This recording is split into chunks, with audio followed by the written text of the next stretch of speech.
A debate. Como es habitual a esta hora en Mega Noticias, vámonos a debate con la crisis en Ecuador y le doy la bienvenida a Alejandro Martínez Serrano, profesor de la Universidad Nacional Autónoma de México y de la Universidad La Salle, Ciudad de México, y a Brenda Estefan, analista internacional. Alejandro, Brenda, ¿cómo están? Gusto en saludarlos. Hola, buenas tardes. Estar con ustedes. Gracias por la invitación. Sí, Brenda, ¿qué es lo que ocurrió ayer? Vamos a poner en contexto a la gente. ¿Qué fue lo que ocurrió ayer derivado de lo que ocurrió antier? Platícanos. Pues sí, en efecto, digamos que para dar un poco más de contexto, yo diría que Ecuador se ha convertido en el epicentro regional de la exportación de cocaína. Dejó de ser un país de mero tránsito de droga para convertirse en productor y exportador, sobre todo con la disminución de la oferta del lado colombiano. Ecuador durante años parecía una isla de paz entre Colombia y Perú, y la situación cambió de manera dramática en los últimos años. La tasa de homicidios por cada 100,000 habitantes en el 2017 era 5.8, es decir, una de las más bajas en el mundo occidental. Hoy supera los 40 por cada 100,000 habitantes. Fue un aumento dramático y esta violencia está ligada al crimen organizado. Lo que sucedió el domingo es que el líder de los choneros, el grupo criminal más grande que cuenta con aproximadamente 8,000 miembros, se escapó de la cárcel y a partir de entonces se dieron una serie de hechos, pues de alguna manera en sincronía. Era una forma del crimen organizado de retar al Estado con explosiones y pues esta toma de este plató de televisión que vemos ahora en pantalla en Guayaquil, en una televisión pública, en donde 13 jovencitos, la mayor parte de ellos menores de edad, entraron armados y tomaron rehenes. Y bueno, a partir de ello el presidente Noboa no solamente llamó un estado de excepción, sino que declaró el país en un estado de conflicto interno armado, y bueno, esto ha llevado a que se movilice la policía y las fuerzas de seguridad nacional para neutralizar a esta serie de grupos del crimen organizado que el presidente Noboa ha catalogado pues como organizaciones terroristas. Porque aquí el asunto brinca un poco dentro de la lógica, Brenda, Alejandro. El tipo José Adolfo Macías, alias el Fito, se escapó, o sea, no lo detuvieron, se escapó. Y se escapa, Alejandro, y entonces se provoca esta afrenta, de plano reto al Estado de decir, ya está libre y no se metan con nosotros. ¿O cómo fue este asunto? ¿Por qué esa reacción? Fíjate, Alberto, que a mí me gusta mucho utilizar un referente en la ciencia política que es Max Weber, donde señala que el Estado tiene el monopolio del uso de la violencia legítima. En este caso, como tú bien lo postulas, un delincuente que está sometido a un proceso penal se escapa y genera toda esta violencia en contra del Estado ecuatoriano. Y sobre todo que las afectaciones son para la población y para las autoridades de gobierno en Ecuador, de tal forma que nos refleja, como dice Max Weber, que el gobierno y el Estado ecuatoriano no cuentan con el monopolio del uso de la violencia. Hay otros actores no estatales, estas organizaciones delincuenciales que comenta Brenda, que tienen mayor capacidad de generar violencia entre la sociedad ecuatoriana. Desafortunadamente, como hemos visto en las imágenes en estos días, se ha llegado incluso a un descontrol por parte de las autoridades ecuatorianas. De ahí que la decisión del presidente Noboa sea utilizar a las Fuerzas Armadas. Yo incluso aquí plantearía una situación. Más allá de las Fuerzas Armadas ecuatorianas, solo vendría ayuda internacional, ya sea de Estados Unidos o de la Organización de Estados Americanos o incluso una fuerza multinacional de Naciones Unidas. Si las Fuerzas Armadas ecuatorianas fracasan en este momento, ya estaría a merced Ecuador de estos grupos delincuenciales. ¿Cómo ves? No, sí, está interesante. Vamos a seguir desmenuzando esta situación de lo que está ocurriendo en Ecuador. Vamos a hacer una pequeña pausa de 2 minutos, Brenda y Alejandro, y regresamos aquí a Mega Noticias.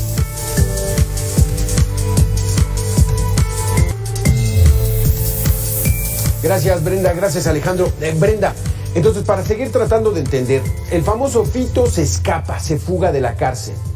Pero entonces, pues bueno, lejos de que se tranquilizaran las cosas, no, al contrario, retaron al Estado, estas bandas criminales, como para decir, no se metan con nosotros y no intenten poner orden en las cárceles. ¿O cómo fue esta lógica que se vivió en Ecuador? Ay, tu micrófono, Brenda. Gracias, Alberto. Ahí está. Pues sí, en efecto, es una especie de advertencia que hace el crimen organizado, los diferentes grupos que lo integran, hacia el Estado. Es una afronta directa. Y pues el Estado básicamente no tenía muchas opciones que la que está llevando a cabo, es decir, una acción de mano firme contra pues grupos del crimen organizado que están poniendo en peligro a la población ecuatoriana, ¿no? Entonces, el respaldo de la sociedad al gobierno es amplio, están esperando que tenga éxito. El joven presidente Noboa tiene 35 años, realmente no tenía experiencia en la política, sorprendió su triunfo electoral el año pasado y además está cubriendo, es un presidente interino que está cubriendo el fin del mandato que correspondía a Guillermo Lasso. Entonces a él le queda pues realmente 1 año y medio de gobierno, es lo que él va a estar a partir de noviembre del año pasado y hasta mediados del año próximo. Y bueno, enfrenta una situación muy compleja en la cual, como bien señalaba Alejandro, será fundamental ver si contará con la ayuda internacional. El día de ayer, Anthony Blinken, el secretario de Estado estadounidense, ofreció abiertamente el apoyo militar, digamos, y de seguridad a Ecuador para enfrentar esta crisis, y pareciera que sería necesario porque la situación es álgida y de este momento crítico depende el futuro de la seguridad del país. Por eso la población está hoy en sus casas. No se ha declarado un estado de sitio como tal, pero sí un estado de conflicto armado interno que hace que no hay escuelas, las escuelas están cerradas, el transporte público no está funcionando y básicamente los ecuatorianos están en sus casas esperando a que las Fuerzas Armadas y la policía lleve a cabo esta limpia, digamos, que está ordenando el presidente Noboa ante la crisis tan álgida que se vive en el país. Y bien lo apuntas, es mano firme, no negociar. Ya las Fuerzas Armadas dijeron, no vamos a negociar con delincuentes, es más, los calificaron, Alejandro, de terroristas y les dieron todo el monopolio, como bien dices, del uso de la fuerza para enfrentarlos. Vamos a escuchar al jefe del Comando Conjunto de las Fuerzas Armadas, el almirante Jaime Vela Erazo, el mensaje que dio ayer. Escuchemos.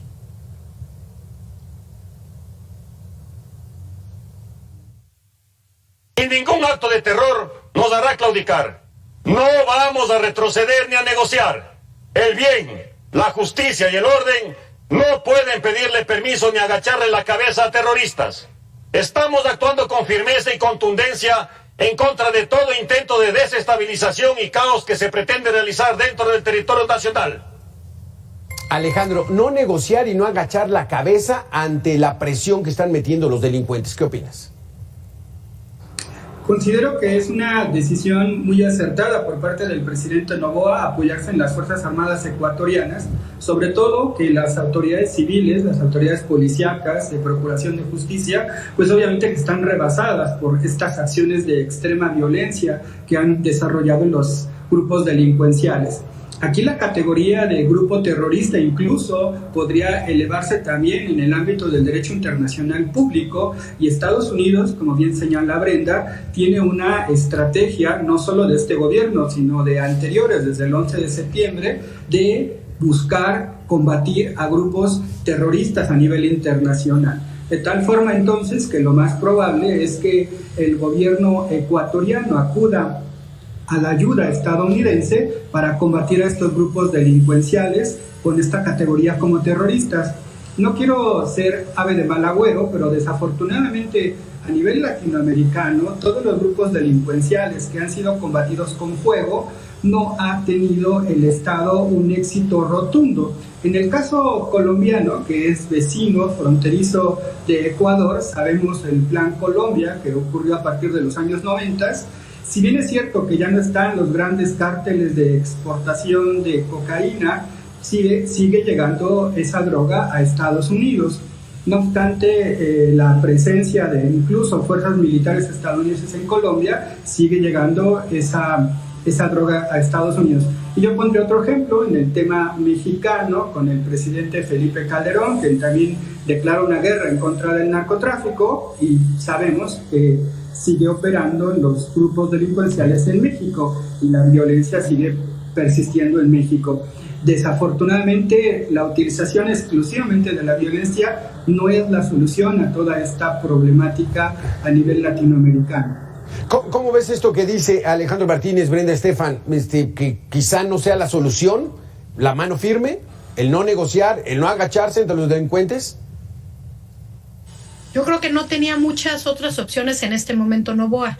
Es decir, ante una situación tan álgida y una afronta directa del crimen organizado al Estado, pues el Estado no tiene otra opción que actuar con firmeza, me parece.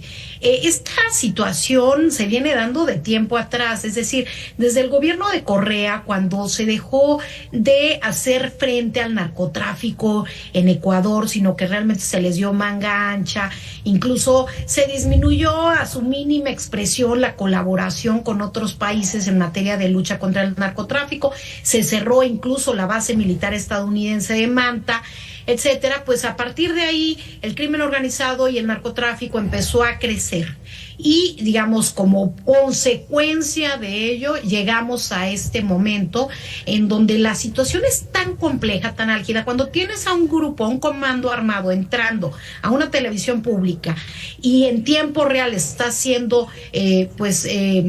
lanzado al aire esta toma de rehenes, pues atemorizando desde luego a la población, el Estado tiene que actuar con firmeza, sí. Y bueno, creo que esa es la única opción que tenía Noboa. Ahora, si esto va o no va a traer los resultados esperados, pues eso desde luego, como señala Alejandro, está aún por verse.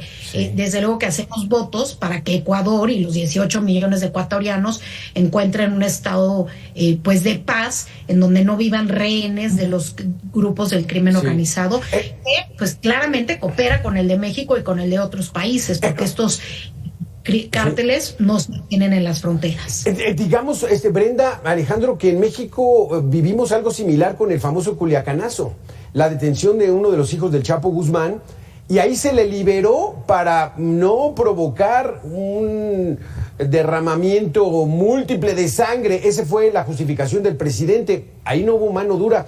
¿Cómo ves, Alejandro, esta situación? ¿Se parece en algo? Hay analogías en este enfrentamiento del Estado mexicano y el Estado ecuatoriano con la delincuencia organizada. Como bien lo señalas tú, en el Culiacanazo el presidente ordena que se libere a Ovidio Guzmán y de esta forma se disminuya la violencia que se estaba generando en la capital del estado de Sinaloa.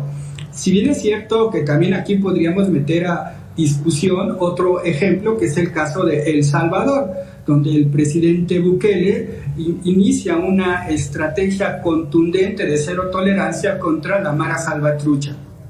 Incluso a nivel internacional se le ha condenado por violación a derechos humanos a estos integrantes de este grupo delincuencial. De tal forma que tenemos ahí dos extremos. Por un lado, la utilización de la cero tolerancia y por otro lado, ese capítulo en la historia reciente mexicana de haber liberado a Ovidio, que posteriormente se detuvo en una situación ya más planeada, más determinante y que obviamente que se llevó a la extradición a Estados Unidos. De ahí entonces que tendríamos estas dos alternativas. Sí. Esperemos que el presidente ecuatoriano tome las mejores decisiones para la paz y la seguridad de los ciudadanos ecuatorianos. Vamos a una segunda y última pausa en este debate que estamos teniendo sobre la crisis en Ecuador, y para que nos expliques un poquitito más esta figura de Daniel Noboa, Brenda, un presidente muy joven, 36 años, y qué se esperaría de él, sobre todo en estos días aciagos allá en Ecuador. Volvemos en 2 minutos.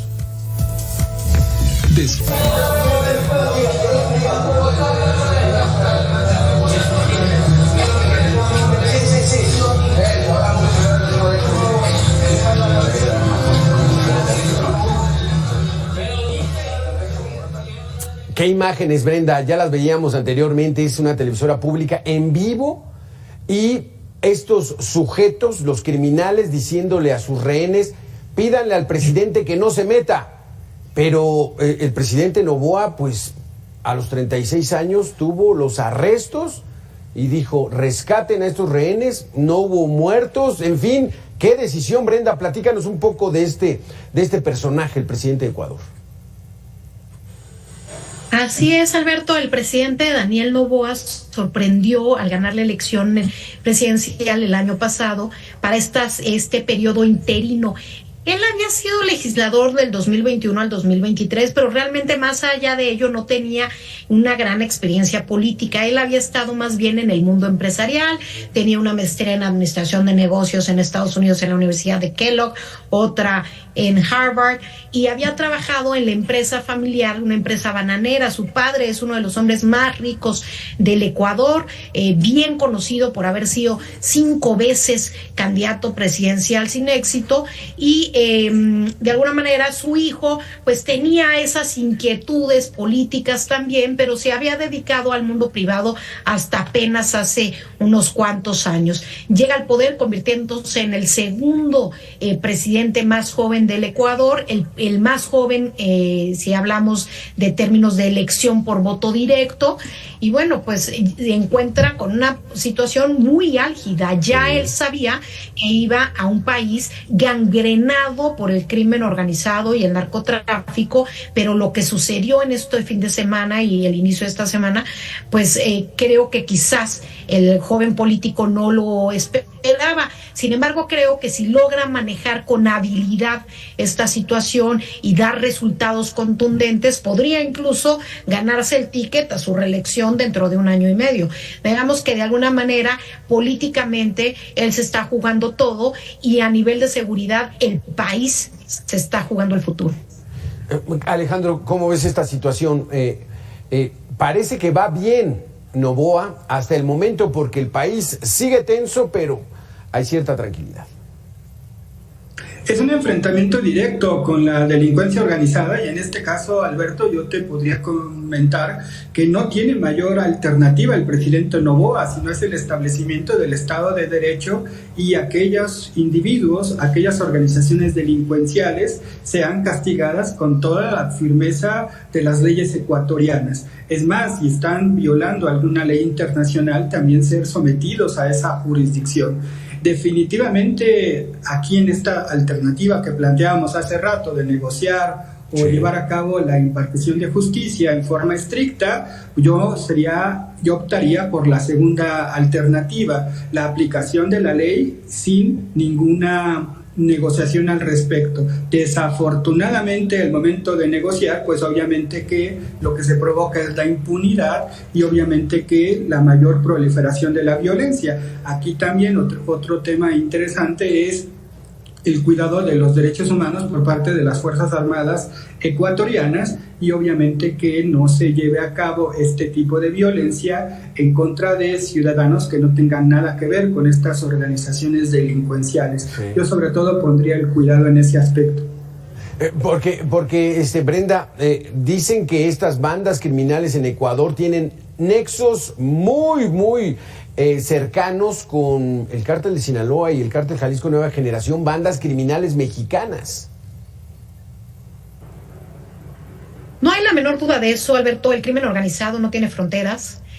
Justamente hace unos días estaba en Estambul y veía cómo la policía de la ciudad ha desplegado una serie de vehículos de lujo que le confiscaron a un narcotraficante detenido el mes pasado, y resulta que al leer las notas de prensa hacía mucho hincapié la prensa turca en el hecho de que este narcotraficante tenía pues muchos lazos con los cárteles de la droga en México. No es secreto, digamos, que este es un fenómeno internacional. La demanda se genera a veces a miles de kilómetros de distancia, y el mercado pues puede darse en países en donde haya las necesidades y las condiciones pues de falta de Estado de Derecho también para que se produzca. El hecho es que desde luego los lazos que hay entre el crimen organizado en Ecuador y en México pues son conocidos. Supimos cómo al asesinato del entonces candidato presidencial Fernando Villavicencio el año pasado pues se dio a conocer que él había advertido que Fito, líder de los choneros, el grupo con mayor número de integrantes del crimen organizado ecuatoriano, pues tenía ligas con el cártel de Sinaloa y que lo estaban amenazando. Entonces, digamos que no es nueva la noticia, pero ahora se ve con mayor relevancia. Alejandro, se nos acaba el tiempo, pero en este milenio México ha vivido esas dos caras. Por un lado, Felipe Calderón estableció la guerra contra el narcotráfico, va todo, no resultó. Esta administración son los abrazos, no balazos, no va a haber persecución, tampoco ha funcionado. ¿Qué nos espera para México para no tener situaciones tan graves como las de Ecuador? Yo consideraría, como lo comentaba hace un momento, brevemente, aplicar la ley en forma estricta, no negociar y aplicar la ley, obviamente que con un cuidado a los ámbitos de derechos humanos. No hay mayor alternativa, negociar es el fracaso del Estado como tal. Brenda, los últimos segundos, en la situación en México, ¿tú cómo la ves? ¿Qué tendríamos que hacer para evitar ya estas muertes y estas masacres que están ocurriendo en México, en gran parte por ese trasiego de drogas? Ay, tu micrófono, Brenda. La descomposición del ámbito de seguridad en México es muy evidente. Veía hoy cifras del número de asesinatos en lo que va del año, ya superan los 500 en apenas 10 días. Pues debiéramos estar muy atentos a este tipo de situaciones que afectan a otros países que están, pues como decía hace rato, gangrenados por por esta enfermedad del crimen organizado y el narcotráfico, y pues ver cómo están sucediendo las cosas en otros países sirve para advertir qué puede pasar en nuestro caso y también para tomar decisiones. Yo coincido en la visión de tener una mano firme siempre y cuando no se llegue a extremos en donde pues se violente los derechos de la ciudadanía, como es el caso de El Salvador con Nayib Bukele. Híjole, qué complicada situación. Vamos a estar al pendiente. Muchísimas gracias, Brenda Estefan, analista internacional, Alejandro Martínez, profesor de la Universidad Nacional Autónoma de México, por haber estado con nosotros. Nosotros regresamos después de una pequeña pausa de 2 minutos. Gracias a los dos. Gracias. Muchas gracias. Muy buenas tardes.